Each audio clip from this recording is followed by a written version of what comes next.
What's up? Welcome back. If you are returning, if you're brand new, hey girl, hey. So excited to have you here. I am your girl, Pastor Courage Molina, of Bold Faith Community Church. And if you are looking for a way to build the daily habit of being in the Word and getting into community with women who also love being in the Word, because you know that's how you're going to become bolder, more confident, and courageous. You're in the right place. So go ahead and hit the subscribe button. Mornings in the Word are daily readings Monday through Friday, 7 a.m. EST. It's live stream. The community is in the chat, so be sure to get in the chat. Even if you're watching the replay, I respond to as many comments as I can. If there's a response, believe me, and it says Bold Faith Community Church, it's me. Okay. We are reading day 92. We're on day 92. We're reading Judges chapters 8 through 9 NLT. I'm kind of speeding a little bit because where we left off yesterday was like the middle of a battle. And so now we need to see how this battle ends. I mean, we already know how it's going to end. But now we get to see how this battle is going to play out. Okay. Gideon, Judges chapter 8. Then the people of Ephraim asked Gideon, here we go. Here we go. It is always some drama. Come on. Why have you treated us this way? Why didn't you send for us when you first went out to fight the Midianites? And they argued heatedly with Gideon. But Gideon replied, what have I accomplished compared to you? Aren't you even the leftover grapes of Ephraim's harvest? Aren't even the leftover grapes of Ephraim's harvest better than the entire crop of my little clan of Abiezer? God gave you victory over Oreb and Zeb, the commanders of the Midianite army.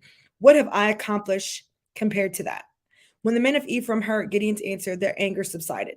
Now, that kind of de escalation skill, I do not have. But we all going to pray that we can learn to de escalate. So I'm out here fighting. I'm doing what the Lord told me to do. I did call for some backup, and we winning right now. And you coming out here to check me? But instead of clapping back, Gideon's like, you know what? Who am I compared to you? How could you possibly feel a way about me? Even no matter what I did, it still pales in comparison to what you've done. He's using a little flattery. Verse 4. Gideon then crossed the Jordan River with his 300 men, and though exhausted, they continued to chase the enemy. When they reached Succoth, Gideon asked leaders of the town, please give my warriors some food. They are very tired. I am chasing Zebah and Zalmunna, the king of Midian. But the officials of Succoth replied, catch Zebah and Zalmunna first, and then we'll feed your army. So Gideon said, after the Lord gives me victory over Zebah and Zalmunna, I'll return and tear your flesh with thorns and briars from the wilderness. Now, the last people are actually accusing him, like saying something against him. He appeases them. This group is like, well, we'll feed you when you come back. I mean, it's a little bit of a dig. It's a little shade. Are y'all, you, that little army, y'all gonna win? Okay, well, when y'all win, come back, we'll give y'all a plate then. When y'all win. He does not respond with the same, he does not respond in the same manner. He's like, bet. When I do win, I'm gonna come back and it's gonna be y'all next. Verse 8. It also makes me like, who are they? Succoth. Who is Succoth? Who are they? Are they tribe of Israel? Are they just like neighboring people? I would have to look it up. You know what I'm saying? But I do wonder, like, who are these people and why they act like they don't know who they are? Verse 8. From there, Gideon went up to Peniel and again asked for food, but he got the same answer. So he said to the people of Peniel, after I return in victory, I will tear down this tower. By this time, Zebah and Zalmunna were in Karkor with about 15,000 warriors, all that remained in the allied armies of the east for 120,000. Wow. Had already been killed. Are you listening? Like, are you hearing this? 120,000 had already been killed. And he started with 300 people. Now, I know as he got out, he called the men out. Y'all come out. Y'all come down to attack the Midianites, right? That's what he did. He called them down. That's what we read yesterday. So he started off with 300, and then he called more as he was a long way. Y'all come out. Y'all get them. Y'all help us out. They started out with 300, and they have been able to kill 120,000. Verse 11, Gideon circled around by the caravan route east of Nobah and Jokbeha, taking the Midianite army by surprise. As Zebah and Zalmunna, The two Midianite kings fled, but Gideon chased them down and captured all their warriors. After this, Gideon returned from the battle by way of Harris Pass.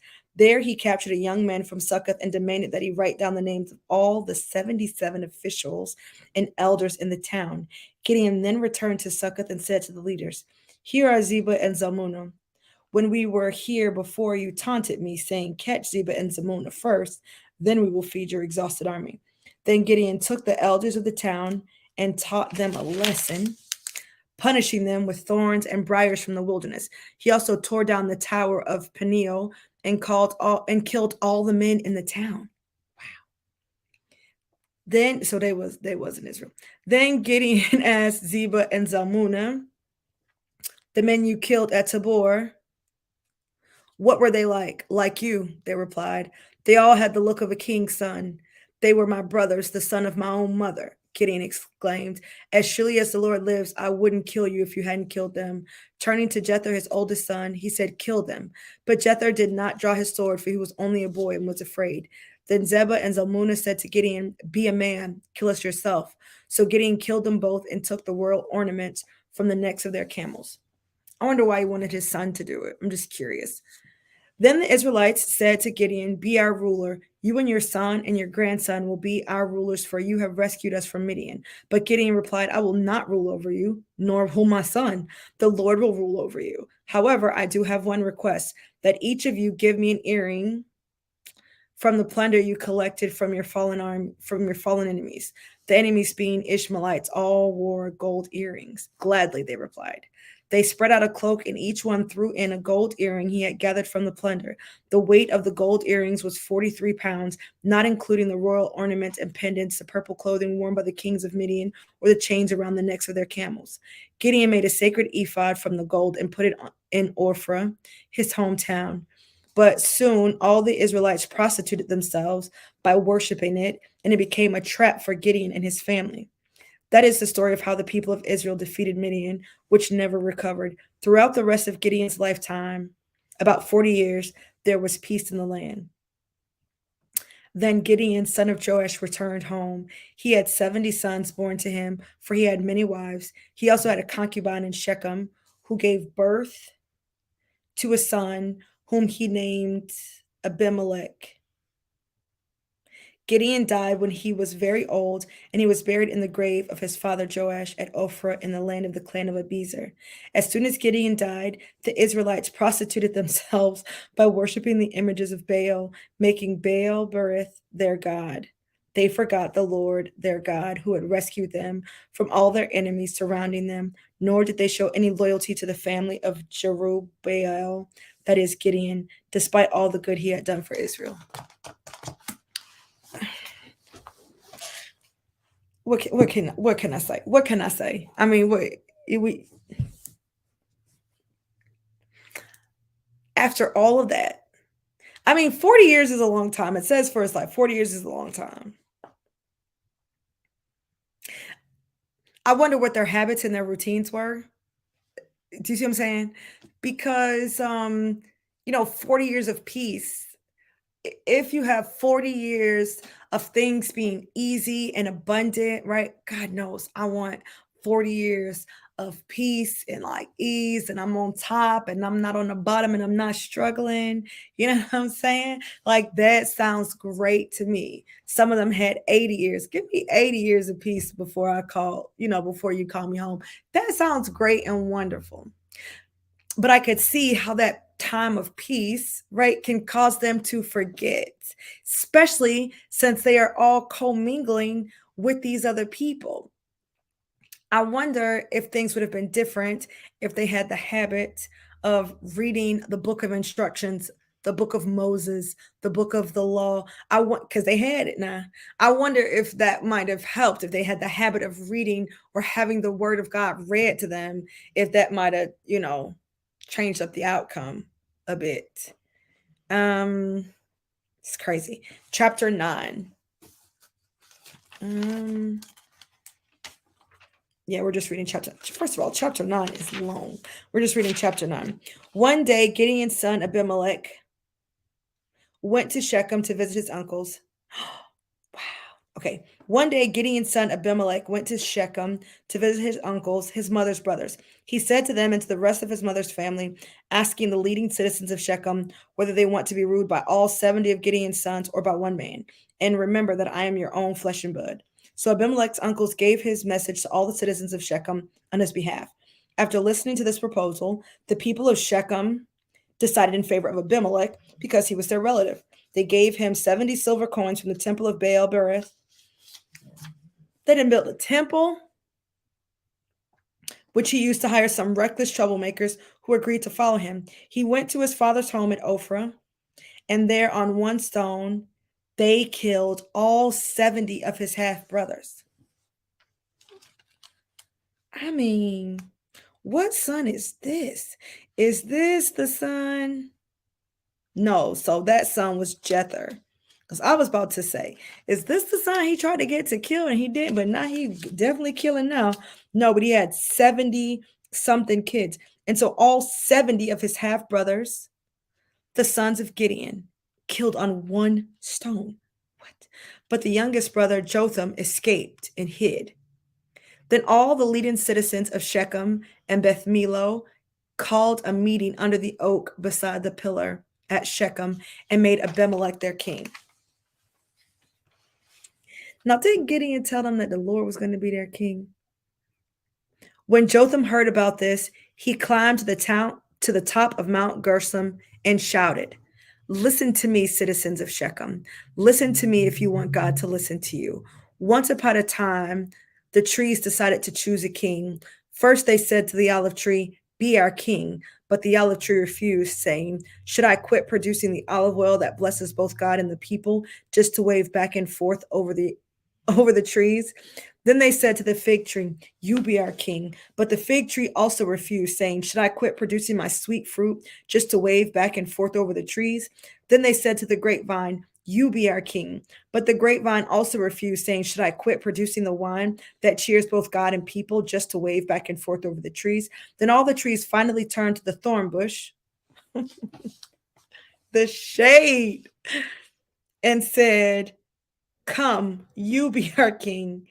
And the thorn bush replied to the trees, 'If you truly want to make me your king, come and take shelter in my shade. If not, let fire come out from me and devour the cedars of Lebanon.' Jotham continued, 'Now make sure you have acted honorably and in good faith by making Abimelech your king, and that you have done right by Gideon and all of his descendants. Have you treated him with the honor he deserves for all he accomplished? For he fought for you and risked his life when he rescued you from the Midianites. But today you have revolted against my father and his descendants, killing his 70 sons on one stone. And you have chosen his slave woman's son, Abimelech, to be your king just because he is your relative. If you have acted honorably and in good faith toward Gideon and his descendants today, then may you find joy in Abimelech, and may he find joy in you. But if you have not acted in good faith, then may fire come out from Abimelech and devour the leading citizens of Shechem and Beth Millo. And may fire come out from the citizens of Shechem and Beth Millo and devour Abimelech." Then Jotham escaped and lived in Beer because he was afraid of his brother Abimelech. This parable, this story that he told, the shade.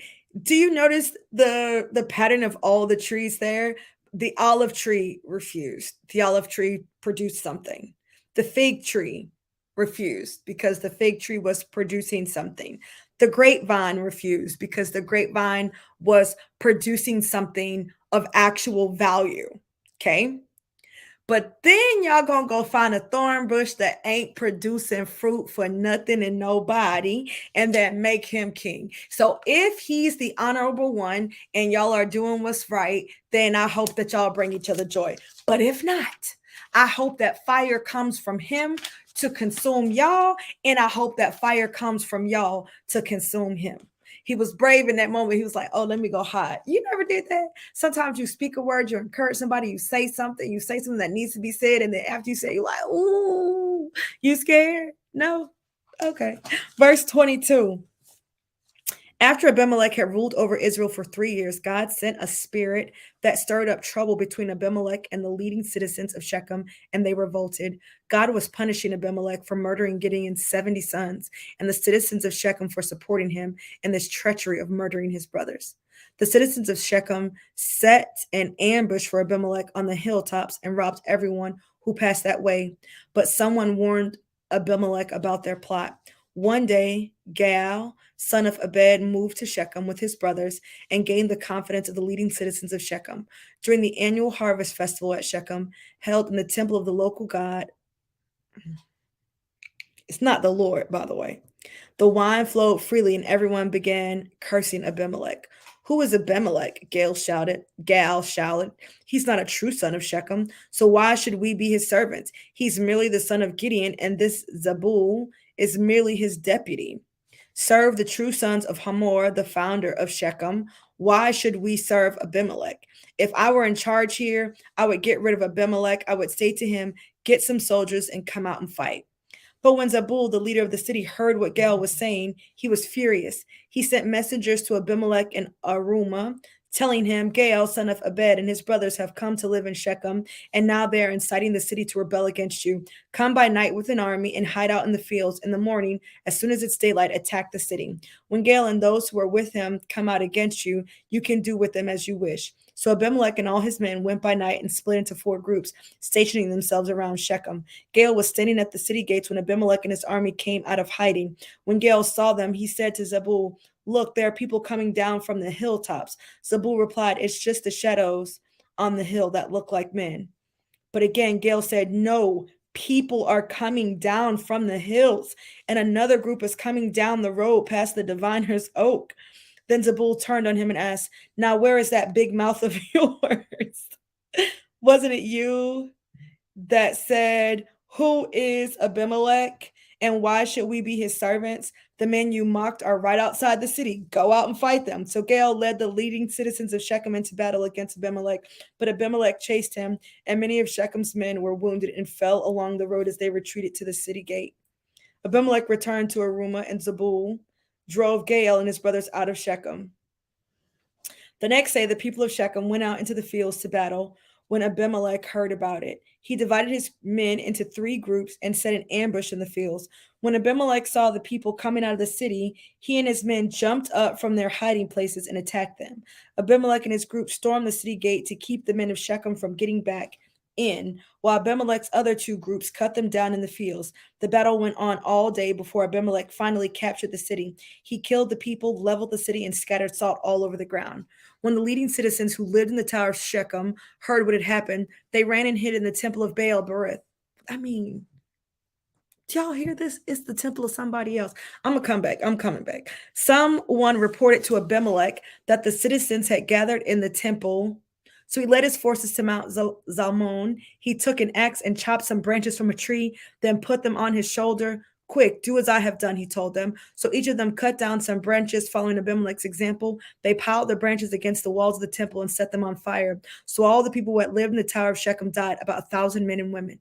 Then Abimelech attacked the town of Thebez and captured it. But there was a strong tower inside the town, and all the men and women, the entire population, fled to it. They barricaded themselves in and climbed up to the roof of the tower. Abimelech followed them to attack the tower, but as he prepared to set fire to the entrance, a woman on the roof dropped a millstone that landed on Abimelech's head and crushed his skull. He quickly said to his young armor bearer, draw your sword and kill me. Don't let it be said that a woman killed Abimelech. So the young man ran him through with his sword and he died.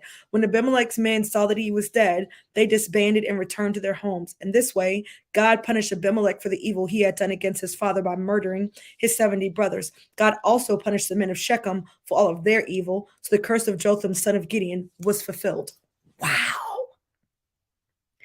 Basically, where you have everybody wilding out, nobody following the Lord. These are people who didn't even actually have to fight. Like they didn't win nothing. They didn't win no battles. They didn't win this land. They essentially inherited this land. They essentially came into this land. They were not their fathers who fought, right? Gideon was the one who fought. These dudes are not the ones that fought. They would have been younger, so they didn't fight. They sitting around with nothing to do with themselves, talking about why I should be king. I'm gonna be the king. Why don't y'all let me be the king? They ain't got nothing to do. Then the other was like, well, why should we let him be king? It should be us. He not, y'all fighting over land. Y'all didn't even dang conquer. Y'all did not even participate in the fight. And then Jotham, Gideon's son, is like, y'all deserve each other. I hope y'all burn each other up. If this was not honorable, and clearly it was not honorable, the word of God went through. And so the Lord did this. God also punished the men. God did this. And it fulfilled the curse of Jotham, the son of Gideon. Oh, that is so fascinating. Now I can tell you, it's just so good, right? And I actually feel like this is, I know I've been reading every day, whatever, but y'all see I got the same outfit on. It's because I've been reading them all back to back. I feel like it gets me excited to read, to not just stop so short. You know what I'm saying? I'm not saying you got to read so much, but if you are short on time, then you can just read, a little bit by little bit. But listen, if you get excited and you're like, oh, I just want to keep reading, keep reading. You know what I'm saying? Keep reading. Don't stop.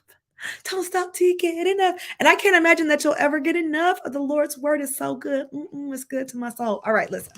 Let me go. I love y'all. I will see y'all on the next day, Monday through Friday, mornings in the word, 7 a.m. EST. Bring a friend. Why don't y'all see if y'all can do streaks? My kids used to do like streaks on Snapchat. Do they still do that? Streaks. I know you can do streaks on like your Bible app. Why don't y'all do streaks in these videos? Click, click, click, check it off. You know what I'm saying? And tag us at Bold Faith Community Church on Instagram, on Facebook, or tag me at Courage Molina on Facebook and Instagram. I'd love to see these streaks on streaks. Just take a little picture and share it. Do you see what I'm saying? All right. I love y'all. And I'll see y'all next time. Thanks for joining us. And I'm so excited that you are here. All right, later.